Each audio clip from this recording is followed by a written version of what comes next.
வணக்கம், உங்கள் Govindaraj RGR academy சார்பா உங்ககிட்ட பேசிட்டு இருக்கேன். ரைட்டா? இப்ப வந்து நம்ம கீஸ் பார்த்தாச்சு, ஓஎம்ஆர் ஷீட்டு நம்ம எப்படி இருக்குன்னு பார்த்தாச்சு, ரிசல்ட்டுக்காக எதிர்பார்த்துட்டு இருக்கோம். சில பேர் பார்க்காமே இருப்பீங்க, பரவாயில்ல. ரிசல்ட்ஸ் வந்து எப்படி வேணாலும் வரலாம் அப்படின்றதோட நம்ம எப்படி எழுதுறோமோ அப்படிதான் வரும். சரியா? அதனால வந்து தேவையில்லாம டிசப்பாயிண்ட் ஆகணும் அப்படின்றது வந்து வேண்டாம். நம்ம என்ன ப்ரிப்பேர் பண்ணிருக்கோம், நம்ம என்ன நாலேஜ் இருந்திருக்கு, நம்ம எப்படி கொஸ்டின்ஸை வந்து அப்ரோச் பண்ணிருக்கோம், நம்ம எப்படி ஆன்சர் பண்ணிருக்கோம், அவ்வளவுதானே. அப்ப நம்ம எப்படி பண்ணுமோ அப்படிதான் வரும். ஒண்ணு. ரெண்டாவது, அது வந்து மார்க் கம்மி வரதுக்கு வாய்ப்பு இருக்கா, நம்மள போட்டதை தவிர மாத்தி கொடுத்துருவாங்களா அப்படின்னா அதுவும் வாய்ப்பு இல்லை. அதனாலதான் நம்மளுக்கு என்ன பண்ணிட்டாங்க, இந்த மாதிரி எல்லாம் ப்ராப்ளம் வருது அப்படின்றதுக்காக தான் ஓஎம்ஆர் ஷீட்டே டிஸ்பிளே, நீங்க என்ன எழுதினீங்களோ அதையே பாத்துக்கோங்க, நம்ம மாத்தி கொடுத்துட்டாங்க அப்படின்ற மாதிரி பின்னாடி வருத்தப்பட வேண்டாம் அப்படின்றதுனாலதான் அதையும் கொடுத்துடுறாங்க. ரைட்டா? அப்ப யாரும் வருத்தப்படணும்னு அவசியம் கிடையாது. நம்ம என்ன ப்ரிப்பேர் பண்ணமோ, நம்ம எவ்வளவு எஃபோர்ட்ஸ் போட்டோமோ அதுக்கேற்ற மாதிரி நம்மளுக்கு ரிசல்ட்ஸ் வந்திருக்கு. ரைட்டா? அப்ப நம்ம என்ன பண்ணணும், நம்ம ஒரு குறிக்கோளை நோக்கி ஓடிட்டு இருக்கோம்.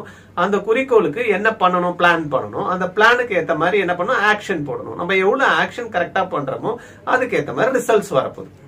அப்போ ரிசல்ட்ஸ் வரலன்னா பாத்தீங்கன்னா ரீஒர்க் பண்ணும். அப்ப ஆக்ஷன் நம்ம என்னன்றதை பார்க்கணும். அப்ப பிளான் நம்ம சரியா பண்ணிருக்கோமா பார்க்கணும். அப்ப நம்ம கோல் என்னன்றதை பார்க்கணும். அப்ப கோலை வந்து கரெக்டா செட் பண்ணாம, எனக்கு எவ்வளவு மார்க் வரணும்னு தெரியாம, எனக்கு நான் எவ்வளவு மார்க் வந்தா எனக்கு சீட்டு கிடைக்கும்ன்றது தெரியாமயே நான் ஒர்க் பண்ணக்கூடாது, பிளான் பண்ணக்கூடாது. அப்ப அந்த பிளான என்னன்னே தெரியாம ஒரு பிளான போட்டுட்டு, அந்த பிளானுக்கு ஒரு ஆக்ஷன் போட்டுட்டு ரிசல்ட்ஸ் நம்ம எதிர்பார்த்தா எப்படி? என்ன விதைக்கிறோமோ அதுதானே அறுவடை பண்ணுவோம். கொய்யா விதைய போட்ட ஆப்பிள் வருமா? அதனால எந்த விதமான டிசப்பாயின்மெண்ட்டும் தேவை கிடையாது. ஒரு வாட்டி நான் +2 படிச்சேன், +2 படிக்கிறப்ப நீட் எழுதினேன், மார்க் கம்மியாயிடுச்சு, ஓகே பரவாயில்ல, அடுத்த வாட்டி எழுதலாம். அதுதான் நம்மளுக்கு ஆப்ஷன்ஸே இருக்கே. நீட்டுன்னா வாழ்க்கையோட முடிவா? இல்லையே. நீட்டுன்றது வாழ்க்கையோட முடிவு கிடையாது. தோத்து போனவங்களா எவ்வளவு பேர் ரொம்ப சக்சஸ்ஃபுல்லா வந்திருக்காங்க தெரியுமா? உங்களுக்கு நம்ம திருபாய் அம்பானி எடுத்துங்க, 10th ஸ்டாண்டர்ட் தான், அதுக்கு மேல படிக்கிறதுக்கே வாய்ப்பு இல்லாம போயிடுச்சு. அதுல கூட மார்க் பாத்தீங்கன்னா ரொம்ப கம்மி. ஆனா இன்னைக்கு வந்து இந்தியாலே நம்பர் 1 அப்படின்னா ரிலையன்ஸ் ஃபேமிலி தான். ரைட்டா? நம்ம வந்து அப்புறம் பில் கேட்ஸ் எடுத்துங்க, காலேஜ் டிராப் அவுட், அவரும் பாத்தீங்கன்னா சப்ஜெக்ட்ல எல்லா சப்ஜெக்ட்லயுமே பாஸ் கிடையாது. அவரும் வந்து ரொம்ப சக்சஸ்ஃபுல்லா இருந்திருக்காரு. இந்தியா வேர்ல்டுலயே வந்து பாத்தீங்கன்னா கோடீஸ்வரரா இருந்திருக்காரு. இப்ப வந்து டாப் 100ல இருக்காரு. ஃபர்ஸ்ட் டாப் 1ல இருந்தாங்க. அந்த மாதிரி வந்து பாத்தீங்கன்னா தோத்து போறோம் அப்படின்றது பயப்படணும்னு அவசியமே கிடையாது. முயற்சிகள் தான். அடுத்த முயற்சி. ஒரு வாட்டி தோத்து போனா அடுத்த வாட்டி பண்ண போறோம். இந்த வாட்டி வரலையா, அடுத்த வாட்டி பண்ணலாம். நம்மளுக்கு அதுதான் நீட் வந்து பாத்தீங்கன்னா பாசிபிள். +2 மார்க் வச்சு நீங்க யோசனை பண்ணி பாருங்க. ஒரு வாட்டி தான் நம்ம வந்து மார்க் எழுத முடியும், இம்ப்ரூவ்மெண்டே கிடையாது. பட் நீட் வந்து நம்மளுக்கு வந்து வரப்பிரசாதம் தான். ஒரு வாட்டி ட்ரை பண்றோம், வரலையா, என்னுடைய எய்ம் இதுதான், நான் வந்து டாக்டர் தான் ஆகணும், என்னுடைய வாழ்க்கையோட குறிக்கோள், நான் சின்னதுல இருந்து ஆசைப்பட்டேன், பரவாயில்ல, ஆசைப்பட்டீங்களா, அடையணும், அடையறதுக்கு என்ன பண்ணணும் அதை பண்ணணும். ஒரு வாட்டி எழுதுறோம், பரவாயில்ல, 2வது வாட்டி எழுதி ட்ரை பண்ணலாமே.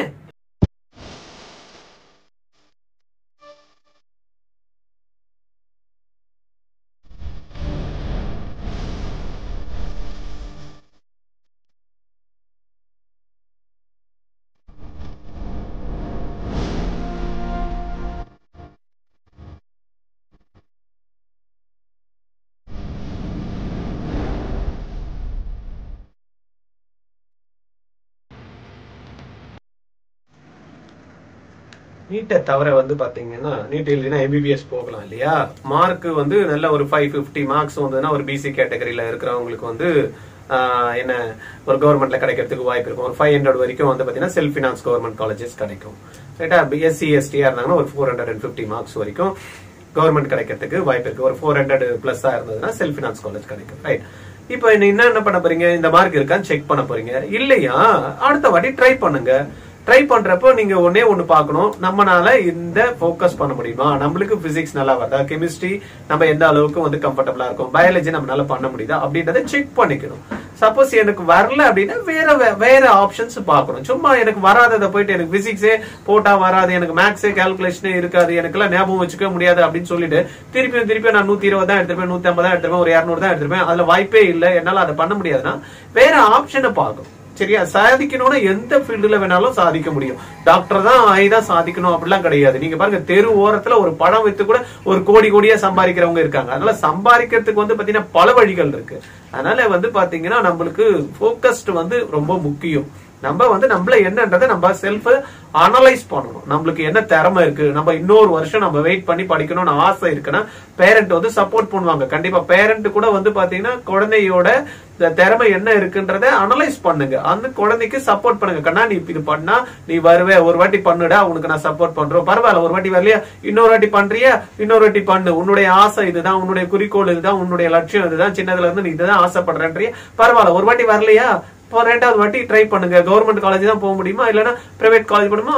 பேரண்ட்டும் வந்து பாத்தீங்கன்னா சும்மா ஃபோர்ஸ் பண்ணாதீங்க குழந்தைங்களை ஏன் மார்க் வரல அப்படின்னு. நீங்க வந்து என்ன பண்ணணும், அடுத்த ஆப்ஷன் பிரைவேட் காலேஜ் போறதுக்கு நீங்க பணத்தை ரெடி பண்ணிக்கணும்.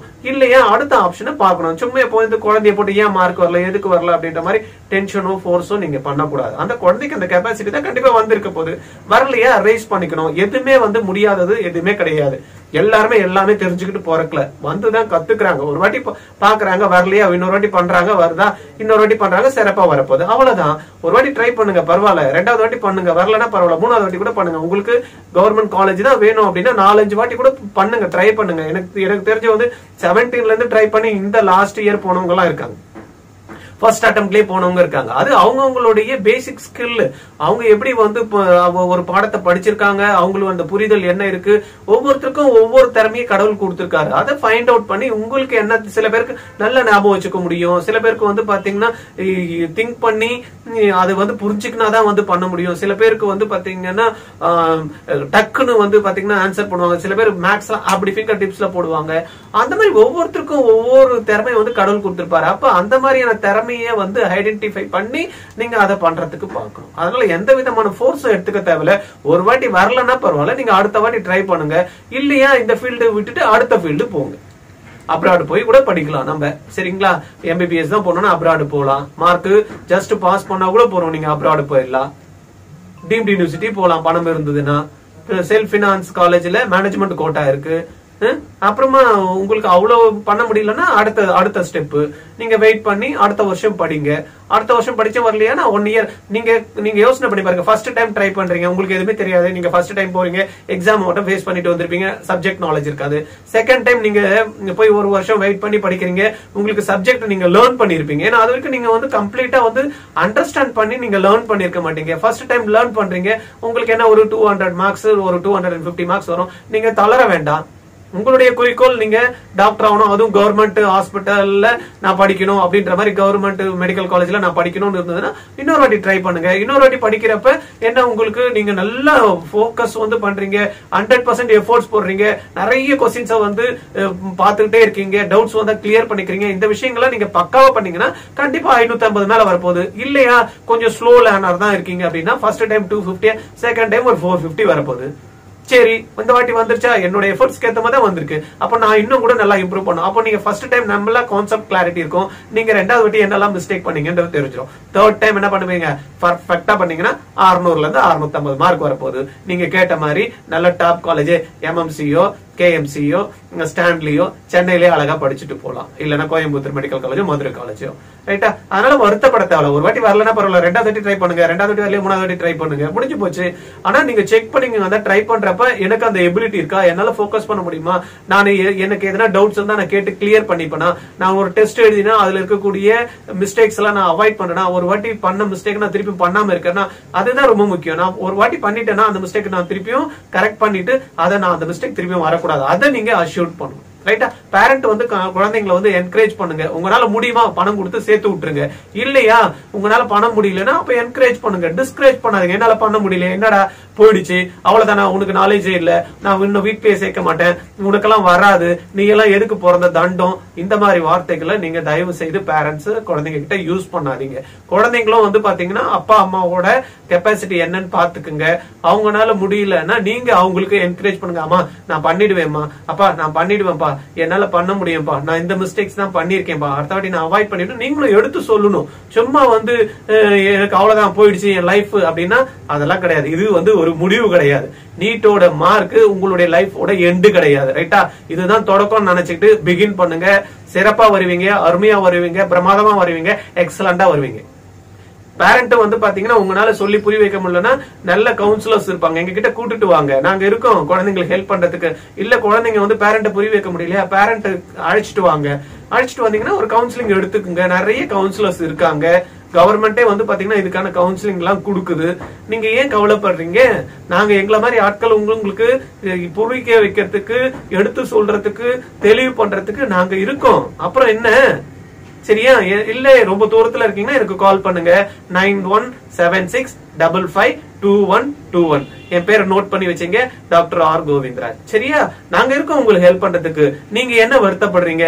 இது இல்லன்னா வேற ஒரு வாட்டி, இல்லன்னா இன்னொரு வாட்டி. சரியா? ஓகேவா? புரிஞ்சுதா? கூப்பிடுறீங்களா? ஏன்னா சந்தேகம் இருந்தா கண்டிப்பா கால் பண்ணுங்க. I am ready to help you. Thank you.